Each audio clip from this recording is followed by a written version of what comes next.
day mga kaengi. Goodbye! Alright!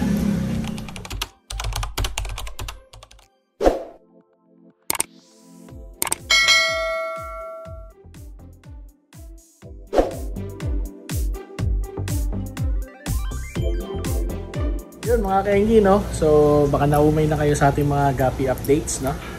At turuan ko naman kayo paano mag-set ng time, no? Sa ating Bergman Street EX. Alright? Time check 2:46, ano? So ito po yung ating Bergman EX, no? Ayan, so hindi po siya tama, no? Yung kanyang orasan. At turuan ko kayo kung paano siya i-adjust. So mga kaengi, no, bago natin siya i-adjust, lipat muna natin sa auto. Ayan, no, select, adjust.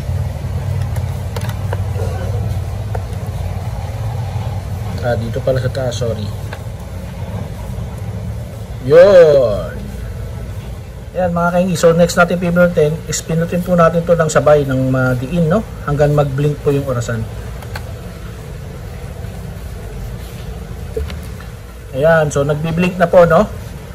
At yung taas po niyan, para ma-adjust natin yung R, kasi yung sa baba is yung minutes.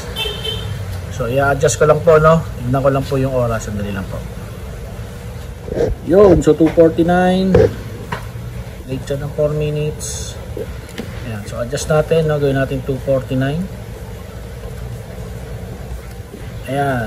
So pag na-set nyo na po na ganyan, no, i-off lang po natin ulit para mag-save po siya. Yan. Tapos on natin. Yun, no? 2:49 na, oh. So, dito nyo naman, hindi nagagawa. Ayan, mga kaengi, no? So, tama na po yung ating orasan. 2:49 ng hapon. Alright. Ito po yung ating Bergman Street EX, no? At sana po ay may natutunan kayo sa ating munting lecture, no? O how to. Alright.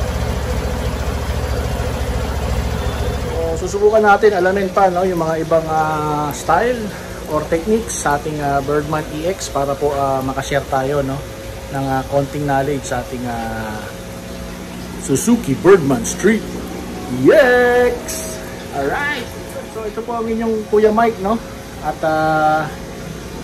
after neto, next vlog natin, update tayo sa ating mga gapis, no? Kasi ready na po yan.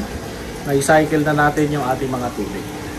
Alright, so mga kaengi, if you find this entertaining o kaya may natutunan kayo, please share, no? Para mas marami pa pong matuto paano po mag-adjust ng orasan sa ating Bergman Street EX.